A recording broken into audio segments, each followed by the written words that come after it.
Hey guys, welcome to my channel. So today is 10/22, October 22, 2024. So Ruger 1022 day ngayon, no? So ito yung Ruger 1022 ko. Probably bukas ko na to ma-upload pero yun yan, no? 1022 is Ruger 1022 day. So usapang Ruger 1022 tayo. And as I recall, parang wala pa yata akong ginawang video na similar like this, Ruger 1022 day. Anyway, lahat na makita yung firearm was safety check prior to filming para mabilis tayo. Okay, so a quick Google search. Ito para magkukwento lang ako sa inyo about the Ruger 1022, no? Sabi ko, ano kaya i-share ko? Type nga ako sa internet, sa Google. And parang mix naman yung mga sinasabi nila na about the 1022. Inexpensive daw. Actually, this is not inexpensive. This is not cheap. Kung mapapansin nyo sa channel ko, madalas ko nga ginagamit yung Rossi RS22. Yun, inexpensive. Mas mura yun. Presyo nun is times 2 ito. No? So, ang Rossi RS22 kalahati lang nito. Kaya hindi nyo pwedeng sabihin na inexpensive ang Ruger 1022. Okay, sa Ruger 1022, meron akong rifle. So, ito yung rifle. At saka pistol. Mamaya lalabas natin yung pistol. So, ito, nung binili ko to, 10, 12 years ago, siya, plastic ang stock nito. Yung wooden stock nito, binili ko lang to sa eBay. Kinabit ko yung wood.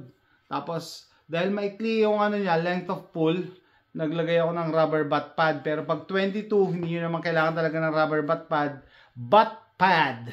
So, binili ko lang to para madagdagan ng around 2 inches yung length of pull ko. Okay? Pero ang ganda ng wood kasi. Oh. Ganda. Classic. Parang timeless. So, yun ang ginawa ko dito. Naglagay ako ng pinalta ko yung stock. Ginawa kong wood. Pwede naman kayong bumili ng Ruger 1022 na wood ang stock, no? Pero syempre mas mahal. So ang nangyari, binili ko nga yung plastic na black stock. Tapos naghanap ako sa eBay ng used na stock na mas mura pa rin. Tapos eto, sa eBay din to, additional maybe an inch and a half hanggang 2 inches siguro dito sa baba. Length of pull, rubber yan. Naka-screw, so talagang solid.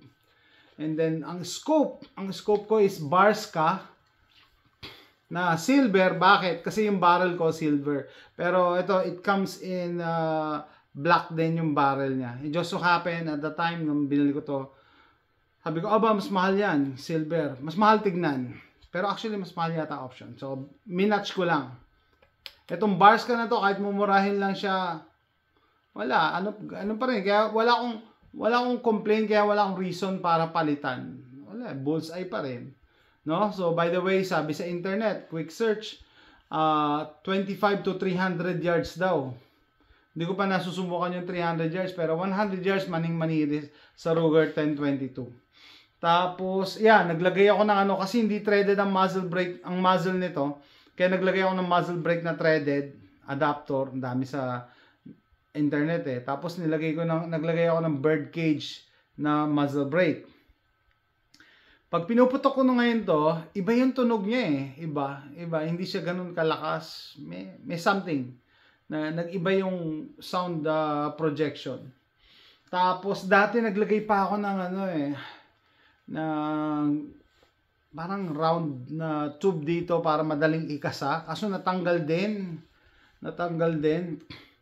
Kaya, I don't know kung ibabalik ko ba yon, i-welding ko, pero kasi ganito, although maliit lang siya, doable naman itong pinky lang ginagamit ko, itong maliit. Yan, maliit. Okay, so ito yung rifle or carbine version. So yung pistol version naman, bilang ko siya ng ganitong case para maliit lang. Ito siguro pwede ko siyang gamitin na survival rifle.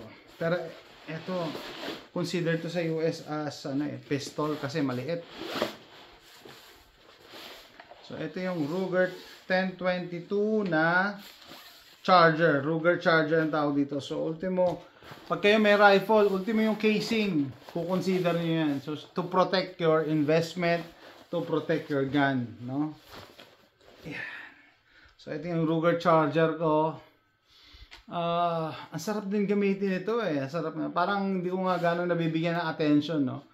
Kasi ang dami na rin kasing video sa internet about the Ruger 1022, sandamakmak mamili kayo.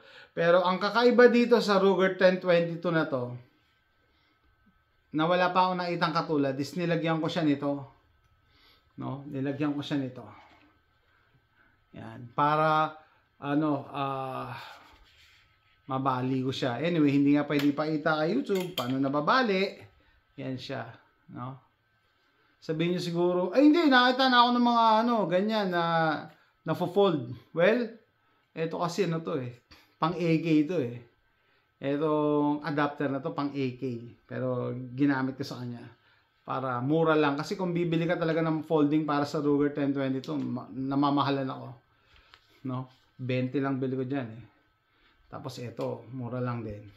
Anyway, so yan, mas compact na siya. Pero dati, share ko lang din, sa mundo ng firearms, sa journey ko sa firearms, dati gusto ko yung mga ganyan, yung maikli lang. No? Sa Pilipinas ka dati, gusto yung mga baby Armalite. Tapos gusto ko yung mga ganyan, maikli, pang CQB daw, pang CQB, or pag nasa kotse ka. Pero in reality guys, ang hirap pumutok pag walang stock. Pag naka-fold yung stock or walang stock, ang hirap pumutok. Dapat meron kang at least 3 point of contact, either nakadikit dito or sa shoulder mo. Ang hirap pumutok pag ganito. Less accurate ka. Hindi ka ganun ka-accurate as compared to mayroon siyang stock na nakaganyan ka. Mas accurate pa rin yung ganyan. Apeltan ko rin pala ito ng muzzle brake. Naglagay ako ng angled foregrip. Copy lang yan. Hindi yan magpull. Pang airsoft nga lang ata yan. Tapos, mumurahing red dot from Amazon. Ang 22LR, hindi naman siya mapili sa red dot eh. Kasi, napakahina ng recoil. Plus, yung red dot technology ngayon, nag-improve na as compared to 10 years ago. 10 years ago, pag sinabi mong red dot na pang airsoft, pang airsoft lang talaga. Ang dali masira. Pero ngayon, pwede mo nang gamitin sa barrel, sa totoo lang. Lalo-lalo na yung mga low recoil guns like this. Tapos sa grip, naglagay pala ako ng rubber wrap around para mas makapit. Tapos sling, sabi ko nga, number 1, basic. Pag nagkaroon kayo ng rifle, kailangan nyo ng sling. Number 1 yan. Okay? Parang pistol. Pag nagka-pistol kayo, dapat may holster kayo. Siyempre, para ma-free yung kamay mo, magagawa mo. Pag sakaling nagkaroon ng enkwentro, sakaling nagkaroon ng SHTF, scenario, emergency situation, magagamit mo pa rin yung kamay mo. No? Hindi yung palagi ka nakahawak sa baril. Ano pa? Yan, yung adapter para sa buttstock. Anyway, kukorek ko ang tawag po dito, buttstock. Hindi po yan butt. Mga Pinoy, butt daw. Yung butt, ang ganda ng butt. Buttstock to. Stock kasi to eh. Yung butt, puwet, dulo. Ito yon, butt pad. Okay, ang tawag po sa katawan is stock. Stock po yan. Okay, so meron na akong rifle, meron akong charger version, Ruger Charger, which is the pistol version. Ang wala akong takedown version ng Ruger 1022. Bakit? Kasi napakamahal. Hindi ko ma-justify yung presyo, yung diferensya, no? Plus, meron akong Ruger na PCC and hindi ko rin ma-appreciate yung takedown. Para saan yung takedown? Hindi, di ba? Mas gusto mo talaga palagi naka-fix na yung scope mo or yung optics mo kasi mag-takedown ka pa. Unless katulad ng iba kong takedown rifle, ng survival rifle, bihira mo siya gamitin. Talaga nakatago lang talaga. Naka-stow lang somewhere na pag emergency, yun ang gagamitin mo for survival. Pero pagka ginagamit pa pang range, hindi rin maganda yung maya ka nag-a-assemble. No? Yan. So, Ruger 1022. Ano pa? Sabi ko nga, pag sinearch nyo sa internet, mix ang sinasabi nila, inexpensive, hindi inexpensive, actually expensive na ngayon ang Ruger 1022. Ang dami na ngayon options na mas mura. Number 1 nga yan, Rossi RS22, available yan sa Pilipinas. Winchester Wildcat, available din yan sa Pilipinas, pero option siya, no? Meron pa yung Armscore, Rock Island Armory na TM22. Okay? Pero syempre, mas superior pa rin ang Ruger 1022. Bakit? Kasi yung build quality niya, maganda talaga even sa internals. Tapos gumagamit ng ito, napaka-dependable na magazine, no? BX25, may BX10, tsaka may rotary na mga 10 round magazines. Ito, banana mag na magkabaliktad. Kaya 25 sa taas, 25 din sa kabaliktad pagka binaliktad mo. So pwede pang SHTF nga or survival. Okay? So yun nga, medyo mahal nga ang Ruger 1022 pero maganda rin ang quality. Maraming aftermarket support, maraming spare parts na mabibili, maraming upgrades na mabibili. Yun ang strength nito. So sa mundo ng 22 LR rifles, Ruger 1022 talaga, no? Parang siya equivalent naman sa mundo ng mga pistols, Glock, 'di ba? Glock pagka pistols, madaming piyesa, matibay, ganyan. So maraming aftermarket supports, maraming upgrades. Glock, 'di ba? Sa 22 LR rifles, Ruger 1022 naman 'yon. Sa 5.56 rifles, AR-15 naman 'yon, no? So sila talaga yung mga nangunguna. And there is a reason kung bakit sila yung number 1. Yun nga, yung action nito, metal ang action, meaning either pot metal, aluminum, basta metal. Comparable sa Winchester Wildcat na nag-accept ng Ruger magazines, yung Winchester Wildcat, yung receiver non-polymer. 'Di ba? Alam naman natin yung polymer, 'di ba? Kahit sabihin nilang ganun kasing lakas, kasing tibay, pero mahina nga yan sa heat So ito, metal to, kaya mas maganda pa rin as compared sa mga polymer at mga other similarly built na 22 LR. And what else? Accuracy wise, kaya hindi rin ako ganong gumagawa ng content or shooting videos for Ruger 1022 kasi ang dami na no? And parang hindi mo na siya pwedeng questionin, no? Established na yan. Pag kinwestiyon mo yung accuracy ng Ruger, ito nga yung mga ginagamit na pang competition Pinapalitan lang yung scope, pinapalitan yung barrel, action, yung trigger, 'di ba? Pero pang competition pwede talaga to. Very accurate gun. And what else? So para sa kanya, ma-justify naman siguro yung presyo. By the way, si Chito Miranda, merong meron yan takedown na Ruger 1022. Nakita ko isa sa mga videos niya. Okay? So, ano pa? Siya.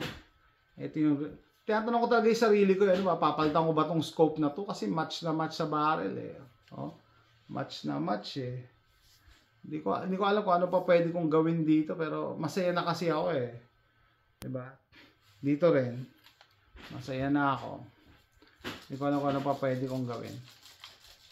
Anyway, yan, sinabi ko na may anyway. In terms of magazines, ito ang pinaka-reliable na 22 LR rifle magazine. So, sa pistols, ang pinaka-reliable na magazine, di ba? Glock magazines. Ito naman, Ruger magazines. Ruger 1022 magazines. So, yan. So, it's not a surprise. Bakit yung iba, dito sila nag-start ng build nila for a survival rifle or prepping rifle. So, nagsisimula sila sa Ruger 1022. Kasi nga, yung mga na-mention ko, yung mga magazine support, mga aftermarket support, reliability ng magazine, and so in accuracy, and so forth. Parang you can do 1,000,001 mods sa Ruger 1022. Napakadami. Hindi lang sa external, pati internal mods meron available. So, yan po siya. Usapang Ruger 1022 sa 1022 day ngayon, October 22, 2024.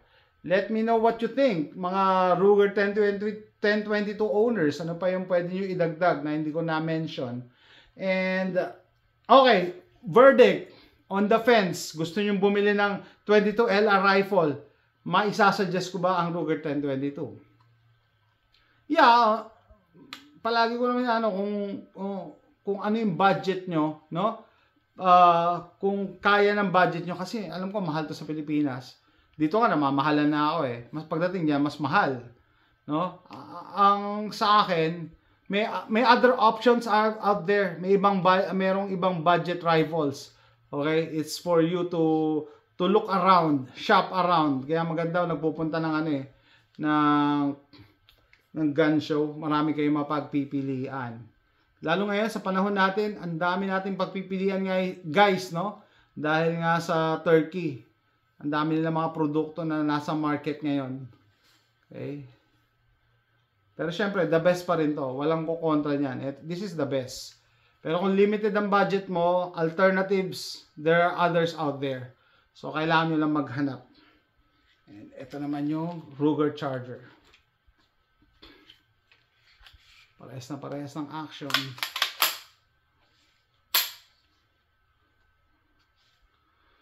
Hi guys! Kung nag-enjoy kayo sa video na to, please click like and subscribe para makagawa pa ako mas maraming videos.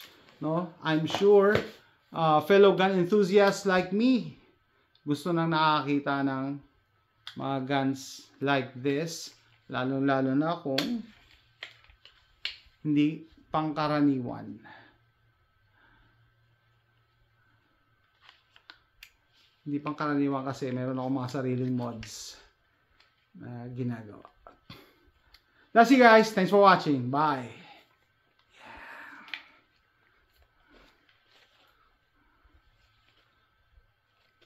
Baka tanongin nyo pala ba't walang sling to, kasi ginagamit ko to pang bench shooting. Hindi siya kinikerry. Bye guys!